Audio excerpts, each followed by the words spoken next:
السلام عليكم ورحمة الله وبركاته. أعوذ بالله السميع العليم من الشيطان الرجيم. بسم الله الرحمن الرحيم. الحمد لله رب العالمين. اللهم صل على سيدنا محمد وعلى آل سيدنا ومولانا محمد. സ്നേഹം നിറഞ്ഞ മുഅ്മിനീങ്ങളെ, ഇഅ്തികാഫിന്റെ നിയ്യത്ത് മറന്നുപോയവരുണ്ടെങ്കിൽ വെക്കുക.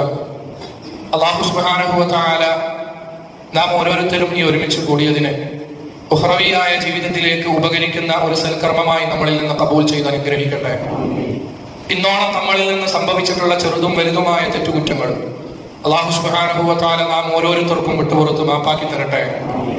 ഈ ലോകത്ത് ജീവിക്കുന്ന കാലം അത്രയും സമാധാനത്തോടെ സന്തോഷത്തോടെ അവൻ ഇഷ്ടപ്പെടുന്ന രൂപത്തിൽ ജീവിക്കാനും അവനവന്റെ സജ്ജനങ്ങളായ അടിമകൾക്ക് എന്തൊക്കെ റഹ്മത്തുകൾ, എന്തൊക്കെ ഐശ്വര്യങ്ങൾ നൽകുന്നുണ്ടോ അതൊക്കെ ആസ്വദിച്ചുകൊണ്ട് ജീവിക്കാനുള്ള തൗഫീഖും അതിനുള്ള വകയും അല്ലാഹു നാം ഓരോരുത്തർക്കും നൽകി അനുഗ്രഹിക്കട്ടെ. രോഗങ്ങളിൽ നിന്ന്, അപകടങ്ങളിൽ നിന്ന്, അപകട മരണങ്ങളിൽ നിന്ന്, പെട്ടെന്നുള്ള മരണങ്ങളിൽ നിന്ന് അല്ലാഹു സുബ്ഹാനഹു വ തആല നാം ഏവരെയും കാത്തു രക്ഷിക്കുകയും അവസാനം ലാ ഇലാഹ ഇല്ലല്ലാഹ് എന്ന കലിമത്തു തൗഹീദ് ഉച്ചരിച്ച് മരണപ്പെടാനുള്ള ഭാഗ്യം അല്ലാഹു നാം ഓരോരുത്തർക്കും നൽകി അനുഗ്രഹിക്കട്ടെ. ആമീൻ യാ റബ്ബൽ ആലമീൻ. നാം ഓരോരുത്തരും മുസ്ലിങ്ങളാണ്. അല്ലാഹു സുബ്ഹാനഹു വ തആലയെ വഴിപ്പെട്ട് ജീവിക്കുക എന്നതാണ് അതിന്റെ അർത്ഥമാക്കുന്നത്. ഓരോ മുസ്ലിമിന്റെയും അന്തസ്സും അഭിമാനവും അല്ലാഹു സുബ്ഹാനഹു വ തആല നിലനിർത്തിയിരിക്കുന്നത് പരിശുദ്ധമായ ദീനുൽ ഇസ്ലാമിൽ അടിയുറച്ച് ജീവിക്കൽ കൊണ്ടാണ്. ഒരു മുസ്ലിമിന് അഭിമാനം വരുന്നത്, അന്തസ് വരുന്നത്, മുസ്ലിം എന്ന നിലക്ക് അവൻ അന്തസ് ഉണ്ടാവുന്നത് പരിശുദ്ധമായ ദീനിൽ അടിയുറച്ച് ജീവിക്കുക എന്നുള്ളത് കൊണ്ടാണ്.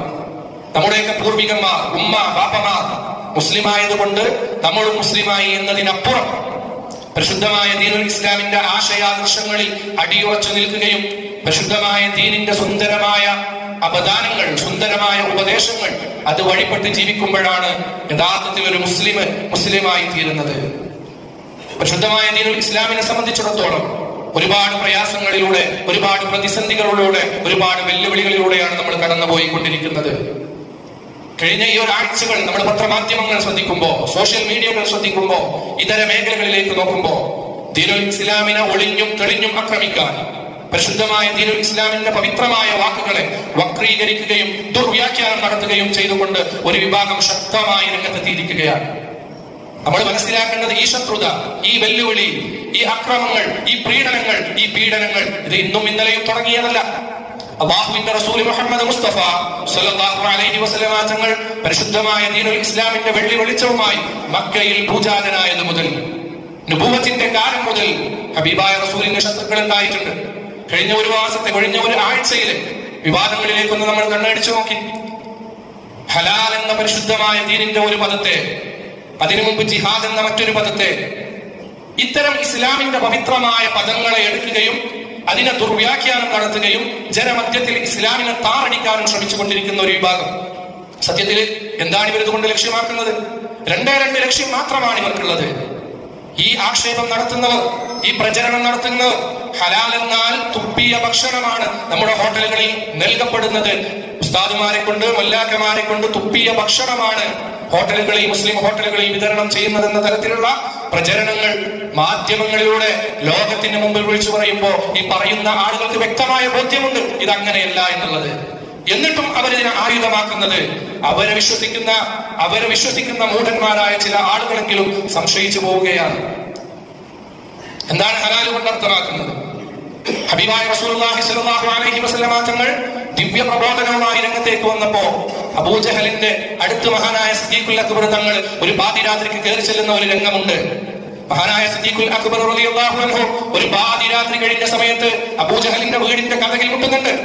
അബൂജഹൽ വാതിൽ തുറന്നപ്പോ മഹാനായ സിദ്ദീഖുൽ അക്ബർ റളിയല്ലാഹു അൻഹു, ഹബീബായ റസൂലിന്റെ ഏറ്റവും ഉത്തമനായ കൂട്ടുകാരൻ മഹാനായ സിദ്ദീഖ് തങ്ങൾ അബൂജഹലിനോട് ചോദിക്കുന്നുണ്ട്, അബൂജഹലെ, അല്ലാഹുവിന്റെ റസൂൽ മുഹമ്മദ് മുസ്തഫ സ്വല്ലല്ലാഹു അലൈഹി വസല്ലമ തങ്ങൾ യഥാർത്ഥ പ്രവാചകനാണെന്ന് നിനക്കറിയില്ലയോ? അബൂജഹൽ സമ്മതിക്കുന്നുണ്ടല്ലോ. ഹബീബായ റസൂൽ മുഹമ്മദ് അല്ലാഹുവിന്റെ പ്രവാചകനാണെന്ന വിഷയത്തിൽ എനിക്ക് തർക്കമൊന്നുമില്ല, എനിക്ക് സംശയമൊന്നുമില്ല, ഞാൻ അങ്ങനെ തന്നെ വിശ്വസിക്കുന്നവനാണ്. സിദ്ദീഖുൽ അക്ബർ തങ്ങൾ ചോദിച്ചു, പിന്നെ എന്തേ നീ മുസ്ലിമായില്ല എന്ന്, എന്തേ ഹബീബിനെ വിശ്വസിച്ചില്ല എന്ന്? അബൂജഹൽ പറഞ്ഞ മറുപടി എന്താ? ഈ മക്കയിൽ ഇത്രയും പ്രധാനികൾ ഉള്ളപ്പോ, ഈ മക്കയിൽ ഖുറൈശികളുടെ തലവനായ ഞാനുള്ളപ്പോ, കാൽകാശിന് വകയില്ലാത്ത യതീമായ മുഹമ്മദിനെ എന്തുകൊണ്ട് അല്ലാഹു പ്രവാചകനാക്കി, എന്നാക്കി കൂടായിരുന്നോ എന്ന് ചോദിച്ചൊരു ചോദ്യം. അപ്പൊ ഈ പ്രചരണങ്ങൾ നടത്തുന്ന വ്യക്തികൾക്ക് വ്യക്തമായിട്ടും അറിയാം ഹലാൽ എന്താണെന്ന്, ഹറാം എന്താണെന്ന്, ഇസ്ലാമിന്റെ പവിത്രത എന്താണെന്ന്, ഇതൊക്കെ വ്യക്തമായിട്ട് അറിയാം. രണ്ട് ലക്ഷ്യമാണ് അവർക്കുള്ളത്. ഒന്ന്, ഇതര മതസ്ഥർക്കിടയിൽ, മറ്റു മുസ്ലിങ്ങളല്ലാത്ത മതസ്ഥർക്കിടയിൽ പരിശുദ്ധമായ ദീനുൽ ഇസ്ലാമിനോടുള്ള ആ ഒരു ആകർഷണത്വം, ഇസ്ലാമിനോടുള്ള ആ ഒരു ബഹുമാനം, മുസ്ലിങ്ങളോടുള്ള ആ ഒരു ബഹുമാനം ഇല്ലാതാക്കി കളയുക എന്നുള്ളതാണ് ഒന്നാമത്തെ ലക്ഷ്യം. മറ്റൊന്ന്, മുസ്ലിങ്ങളെ സാമ്പത്തികമായി തകർക്കുക എന്നുള്ളതാണ്. ഹോട്ടലുകളിൽ നിന്ന്, മുസ്ലിങ്ങൾ നടത്തുന്ന ഹോട്ടലുകളിൽ നിന്ന് കാര്യമായ വരുമാനം, 30 ലക്ഷത്തോളം ഹോട്ടൽ തൊഴിലാളികൾ കേരളത്തിലുണ്ടെന്നാണ്. ഹോട്ടലിനെ ആശ്രയിച്ച് ജീവിക്കുന്നവർ, ആ ഒരു വരുമാനം മുസ്ലിങ്ങളിൽ നിന്ന് ഇല്ലാതാക്കുക. ഇങ്ങനെ പരിശുദ്ധമായ ദീനുൽ ഇസ്ലാമിനെ താറടിച്ച് കാണിക്കാൻ ഒരു വിഭാഗം രംഗത്ത് വരുമ്പോ ഹലാൽ എന്താണെന്നും ഹറാം എന്താണെന്നും നമ്മുടെ ജീവിതത്തിൽ നിന്ന് വേണം അവർ മനസ്സിലാക്കാൻ. മഹാനായ മുഹ്യിദ്ദീൻ ഷെയ്ഖിനെ കണ്ട് 1,00,000-ൽ പരം ആളുകൾ മുസ്ലിമായിരുന്നു എന്നാണ്. മഹാനായ ഖാജ മുഈനുദ്ദീൻ ചിശ്തി അജ്മീരി ഖദ്ദസല്ലാഹു സിറഹുൽ അസീസ് തങ്ങളെ കണ്ടിട്ട് ലക്ഷോപലക്ഷം പേര് മുസ്ലിമായിരുന്നു എന്നാണ്. അവരെ പ്രതിനിധീകരിക്കുന്ന, അതേ അള്ളാഹുവിനെ ആരാധിക്കുന്ന, അതേ ഹബീബിനെ സ്നേഹിക്കുന്ന, പിന്തുടരുന്ന അനുയായികളാണ് നമ്മൾ. നമ്മളിൽ നിന്ന് ഇസ്ലാമിനെ പഠിക്കാനുള്ള അവസരം ഉണ്ടാവണം. നമ്മൾ മുസ്ലിങ്ങളായി ജീവിക്കേണ്ടതുണ്ട്. അല്ലാഹു സുബ്ഹാനഹു വ തആല യഥാർത്ഥ മുസ്ലിങ്ങളായി ജീവിക്കാനുള്ള തൗഫീഖ് നാം ഓരോരുത്തർക്കും നൽകി അനുഗ്രഹിക്കട്ടെ. ഇതുകൊണ്ടുണ്ടായ ഒരു ഗുണം, ഈ വിവാദങ്ങൾ കൊണ്ടുണ്ടായ ഒരു ഉപകാരം, മുസ്ലിങ്ങളിൽ പെട്ടവരും അതല്ലാത്തവരും ഹലാൽ എന്താണെന്ന് പഠിക്കാൻ തുടങ്ങി, ഹറാം എന്താണെന്ന് പഠിക്കാൻ തുടങ്ങി. നമ്മുടെ ഹൈന്ദവ സഹോദരന്മാർ പോലും വാർത്താ മാധ്യമങ്ങളിലും ചാനൽ ചർച്ചകളിലും സോഷ്യൽ മീഡിയകളിലും വന്നിരുന്നു കൊണ്ട് ഹലാൽ കൊണ്ട് ഉദ്ദേശിക്കുന്നത് ഇന്നതാണെന്നും ഹറാം കൊണ്ട് ഉദ്ദേശിക്കുന്നത് ഇന്നതാണെന്നും, ഇത് ഭക്ഷണത്തിൽ മാത്രം ഒതുങ്ങി നിൽക്കുന്ന ഒരു ചർച്ചയല്ലെന്നും, ഇസ്ലാം എന്തൊക്കെ അനുവദിച്ചിട്ടുണ്ടോ അതിന് മുഴുവൻ ഹലാൽ എന്നാണ് പറയുക എന്ന തരത്തിലുള്ള ചർച്ചകൾക്ക് നമ്മുടെ ഇതര മതസ്ഥരായ സഹോദരങ്ങൾ രംഗത്ത് വന്നപ്പോ ഇതുകൊണ്ട് നമുക്കുണ്ടായ ഒരു ഉപകാരം മറ്റു മതസ്ഥർക്കിടയിൽ ഒരുപാട് പേര് ഇത് പഠിക്കാൻ തയ്യാറായി എന്നുള്ളതാണ്. ഏത് കാലത്തും പരിശുദ്ധമായ ദീനുൽ ഇസ്ലാമിന്റെ സുന്ദരമായ ആശയങ്ങളെ താറടിച്ച് കാണിക്കാനുള്ള ഒരു ശ്രമം ശത്രുക്കളിൽ നിന്നുണ്ടായിട്ടുണ്ട്. ഇസ്ലാം എന്നുള്ളത് ഒരുമയുടെ മതമാണ്. യൂണിറ്റി ഈസ് സ്ട്രെങ്ത് എന്നാണ് പറയുന്നത്. ഒരുമയാണ് ശക്തി. ഇസ്ലാം വിശ്വസിക്കുന്നത് ജനങ്ങൾക്കിടയിലുള്ള ഒരുമ മാത്രമല്ല, ഇതര മതസ്ഥർക്കിടയിൽ എല്ലാവരോടും ഒരുപോലെ കഴിയാനാണ് പരിശുദ്ധമായ ദീനുൽ ഇസ്ലാം നമ്മെ പഠിപ്പിച്ചത്. മഹദിയായ ആയിഷ സിദ്ദീഖ റളിയല്ലാഹു അൻഹയോട് അല്ലാഹുവിന്റെ റസൂൽ സല്ലല്ലാഹു അലൈഹി വസല്ലമ തങ്ങൾ കറി വെക്കുമ്പോൾ അതിന്റെ വെള്ളം അല്പം കൂട്ടി വെക്കാൻ പറയാറുണ്ടായിരുന്നു എന്നാണ്. എന്തിനാ? തൊട്ടടുത്ത് താമസിക്കുന്ന ജൂതർക്ക് പോലും ഇതിന്റെ ഒരു അംശം എത്തിച്ചു കൊടുക്കാൻ വേണ്ടി. അയൽവാസി പട്ടിണി കിടക്കുമ്പോ വയറ് നിറച്ച് തിന്നുന്നവൻ നമ്മിൽപ്പെട്ടവനെന്ന് പരിശുദ്ധമായ ദീനുൽ ഇസ്ലാം പഠിപ്പിച്ചു. ഇസ്ലാമിന്റെ വിഭാവനം, ഇസ്ലാമിന്റെ സന്ദേശങ്ങൾ വിഭാവനം ചെയ്യുന്നത് ഇത്രയും മഹത്തായ കാര്യങ്ങളാണ്. നമ്മുടെ ബോക്സിംഗ് ഇതിഹാസ താരം മുഹമ്മദ് അലി ഇസ്ലാമിലേക്ക് കടന്നു വന്നത് എന്തുകൊണ്ടാണ്? അമേരിക്കയുടെ തെരുവുകളിലൂടെ നടക്കുമ്പോ ഒരു ചർച്ചിന് മുന്നിൽ, ഒരു അമ്പലത്തിന് മുന്നിൽ, മറ്റു മതസ്ഥരുടെ ഏതോ ഒരു സ്ഥാപനത്തിന് മുമ്പിൽ പട്ടിക്കും കറുത്ത വർഗ്ഗക്കാരനും പ്രവേശനമില്ല എന്ന ബോർഡ് കണ്ടിട്ട് കറുത്ത വർഗ്ഗക്കാരനായ മുഹമ്മദ് അലി മനസ്സ് നൊന്ത് മുന്നോട്ട് നടന്നപ്പോ അല്പം മുസ്ലിങ്ങൾ നമസ്കരിക്കുന്ന കാഴ്ച കാണുകയാണ്.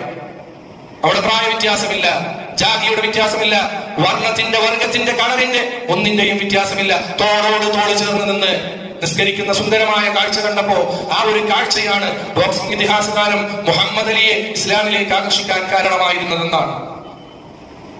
മഹാകവി ഉള്ളൂർ പറഞ്ഞ പോലെ മഹാകവി ഉള്ളൂർ പറഞ്ഞു, നമ്മളൊക്കെ ഒരു അച്ഛനമ്മക്ക് പിറന്ന മക്കളാണ്. ഓർത്താലൊരൊറ്റ അച്ഛനമ്മക്ക് പിറന്ന മക്കൾ നാം, ഒരച്ഛനമ്മക്ക് പിറന്ന മക്കൾ, ഓർത്താലൊരൊറ്റ തറവാട്ടുകാർ, നാടിന്റെ മുറ്റത്ത് വിളഞ്ഞിടുന്ന നൽമുന്തിരിക്കൊത്ത മനുഷ്യവർഗം, ഒരു മുന്തിരിയുടെ കുല പോലെ മെയ്യോട് മെയ്യ് ചേർന്ന് തോളോട് തോൾ ചേർന്ന് ജീവിക്കേണ്ടുന്ന മനുഷ്യരാണ് നമ്മള്. മതം ഇടയിൽ കലർത്തേണ്ടതില്ല, വർഗമിടയിൽ കലർത്തേണ്ടതില്ല. ഈ ഒരു ഉള്ളൂരിന്റെ കവി 1400 വർഷങ്ങൾക്ക് മുമ്പ് ഈ കവിത പരിശുദ്ധമായ ഖുർആൻ ഹബീബായ റസൂലിലൂടെ നമ്മളോട് പറഞ്ഞു, യാ അയ്യുഹല്ലദീന ആമനൂ ഇന്നാ ഖലഖനാകും മിൻ ദക്കരിൻ വ ഉൻസാ. ഓ മനുഷ്യവർഗമേ, നിങ്ങളെ ഞാൻ സൃഷ്ടിച്ചിട്ടുള്ളത് ഒരമ്മയിൽ നിന്നും ഒരച്ഛനിൽ നിന്നുമാണ്, ഒരു ഉപ്പയിൽ നിന്നും ഒരു ഉമ്മയിൽ നിന്നുമാണ്. അതുകൊണ്ട് ഒരുപോലെ ഒരു മെയ്യായി തോളോട് തോട് ചേർന്ന് നിങ്ങൾ ജീവിക്കണേ. നിങ്ങളെ മതങ്ങളാക്കി മാറ്റിയത്, നിങ്ങളെ വ്യത്യസ്ത കബീലകളാക്കിയത്, നിങ്ങളെ വ്യത്യസ്ത കുടുംബക്കാരാക്കിയത് നിങ്ങളെ പരസ്പരം തിരിച്ചറിയുന്നതിന് വേണ്ടി മാത്രമാണെന്ന് പരിശുദ്ധമായ ഖുർആനിന്റെ അധ്യാപനം. ഇസ്ലാമിൽ ഒരിടത്തും മറ്റു മതസ്ഥരെ മാറ്റി നിർത്താൻ, ഇസ്ലാമിൽ ഒരിടത്തും മറ്റു മതസ്ഥരെ അവഹേളിക്കാൻ, ഇസ്ലാമിൽ ഒരിടത്തും മറ്റു മതങ്ങളുടെ ചിഹ്നങ്ങളെ താറടിക്കാൻ ഒരിടത്തും നമ്മൾ പറയുന്നില്ല. അതുകൊണ്ട് സോഷ്യൽ മീഡിയകളിൽ മറുപടി കൊടുക്കുന്നവർ, സോഷ്യൽ മീഡിയകളിൽ സജീവമായി ഇടപെടുന്നവർ, ജനങ്ങളുമായി പെരുമാറുന്നവർ ഈ വിഷയം ശ്രദ്ധിക്കേണ്ടതുണ്ട്. മറ്റു മതസ്ഥരുടെ മതങ്ങളെയോ മതാചാരങ്ങളെയോ ചിഹ്നങ്ങളെയോ താറണിക്കുന്ന രൂപത്തിലുള്ള ചർച്ചകൾ, സംസാരങ്ങൾ നമ്മളിൽ നിന്നുണ്ടാവാൻ പാടില്ല. ഈ ഒരു അക്രമങ്ങളും ഈ ഒരു പ്രീണനങ്ങളും ഇതൊക്കെ കാലാകാലങ്ങളായി ഖിയാമത്ത് നാൾ വരെ തുടർന്നുകൊണ്ടേയിരിക്കും. ഇത് ദീനിന്റെ ഒരു കൾച്ചർ ഇങ്ങനെയാണ്. इस्लाम की फितरत ऐसी होती है, इधर डूबे उधर निकले, उधर डूबे इधर निकले. മഹാനായ കവി അല്ലാമ മുഹമ്മദ് ഇഖ്ബാൽ പറഞ്ഞതാണ്, ഇസ്ലാമിന്റെ കൾച്ചർ, ഇസ്ലാമിന്റെ സംസ്കാരം അതിങ്ങനെയാണ്. ഇവിടെ അസ്തമിക്കുമ്പോ അവിടെ പൊന്തും, അവിടെ അസ്തമിക്കുമ്പോ ഇവിടെ മുസ്ലിങ്ങൾ ഉണർന്നു വരും. പരിശുദ്ധമായ ഖുർആൻ പറഞ്ഞ പോലെ എന്താ ഖുർആൻ പറഞ്ഞത്? യാ അയ്യുഹല്ലദീന ആമനൂ മൻ യർതദ്ദ മിൻകും അൻ ദീനി. സത്യവിശ്വാസികളായ ആളുകളെ, നിങ്ങൾ നിങ്ങളുടെ ഇസ്ലാമിൽ നിന്ന്, നിങ്ങൾ നിങ്ങളുടെ ദീനിൽ നിന്ന് തിരിഞ്ഞു നടക്കുകയാണെങ്കിൽ സയഅതി അല്ലാഹു ബിഖൗമിൻ, അല്ലാഹു സുബ്ഹാനഹു വ തആല നിങ്ങൾക്കിടയിൽ നിന്ന് ഒരു വിഭാഗത്തെ കൊണ്ടുവരിക തന്നെ ചെയ്യും. യുഹിബ്ബുഹും വ യുഹിബ്ബൂന, അവർ അല്ലാഹുവിനെ ഇഷ്ടപ്പെടുകയും അല്ലാഹു അവരെ ഇഷ്ടപ്പെടുകയും ചെയ്യും. അത്തരത്തിലൊരു വിഭാഗത്തെ അല്ലാഹു നമുക്കിടയിൽ നിന്ന് തന്നെ ഉണ്ടാക്കും. അല്ലാഹു സുബ്ഹാനഹു വ തആല എല്ലാവരെയും ഉൾക്കൊണ്ടുകൊണ്ട് ഇന്ത്യ എന്ന മഹാഭാരതത്തിന്റെ ആ ഒരു ആർഷ സംസ്കാര ഭാരതത്തിന്റെ എല്ലാ ആശയങ്ങളെയും എല്ലാ പൈതൃകത്തെയും ഉൾക്കൊണ്ടുകൊണ്ട് എല്ലാവരെയും സ്നേഹിച്ച് ഒരുമയോടെ ജീവിക്കാനുള്ള തൗഫീഖ് നമുക്ക് ഓരോരുത്തർക്കും പ്രദാനം ചെയ്ത് അനുഗ്രഹിക്കട്ടെ. അല്ലാഹു സുബ്ഹാനഹു വ തആല നമ്മുടെ പ്രയാസങ്ങളൊക്കെ നീക്കി തരട്ടെ. ഒരു പ്രത്യേകമായ ദുആ കൊണ്ടുള്ള വസിയത്തുണ്ട്. നമ്മുടെ പ്രിൻസ് ഗ്രൂപ്പിന്റെ ചെയർമാൻ ബഹുമാനപ്പെട്ട അബ്ദുൽ കരീം ഹാജി നമ്മുടെ CMMIC ബിൽഡിങ്ങിന് വേണ്ടി, ഈ ഒരു സ്ഥാപനത്തിന് വേണ്ടി 5.5 ടണ്ണോളം കമ്പി സദഖ ചെയ്ത വ്യക്തിയാണ്. എല്ലാ വർഷങ്ങളിലും റമദാനുകളിൽ പള്ളികളിലേക്ക് അരി സംഭാവന ചെയ്യുന്ന വ്യക്തിയാണ്. ഒരുപാട് ദീനിന്റെ രംഗത്ത് ഒരുപാട് അകമഴിഞ്ഞ സംഭാവന ചെയ്യുന്ന വ്യക്തിയാണ്. ആ മഹാനായ വ്യക്തിത്വം അപ്പോളോ ഹോസ്പിറ്റലിൽ പക്ഷാപാതം വന്ന് ഓപ്പറേഷൻ കഴിഞ്ഞ് ചികിത്സയിൽ കഴിയുകയാണ്. അല്ലാഹു സുബ്ഹാനഹു വ തആല പരിപൂർണമായ ശിഫാ പ്രദാനം ചെയ്ത് അനുഗ്രഹിക്കട്ടെ. പരിപൂർണമായ ശിഫാ പ്രദാനം ചെയ്ത് അനുഗ്രഹിക്കട്ടെ. ഇസ്ലാമിന്റെ നിലനിൽപ്പിന് വേണ്ടുന്ന ഇത്തരം കരങ്ങൾ അല്ലാഹു തആല എക്കാലത്തും അവരുടെ കൈകൾക്ക് ശക്തി കൊടുക്കട്ടെ. അൽഹംദുലില്ലാഹി റബ്ബിൽ ആലമീൻ. പുറത്ത് കണ്ണ് കാണാൻ കഴിയാത്ത ഒലവക്കോട് താമസക്കാരനായ ഒരു സഹോദരൻ സഹായാഭ്യർത്ഥനയുമായി വന്നിരിക്കുന്നുണ്ട്. പോകുമ്പോൾ കഴിവിന്റെ പരമാവധി എന്തെങ്കിലുമൊക്കെ സഹായങ്ങൾ ചെയ്തുകൊണ്ട് പോകുക. അസ്സലാമു അലൈക്കും വറഹ്മത്തുള്ളാഹി.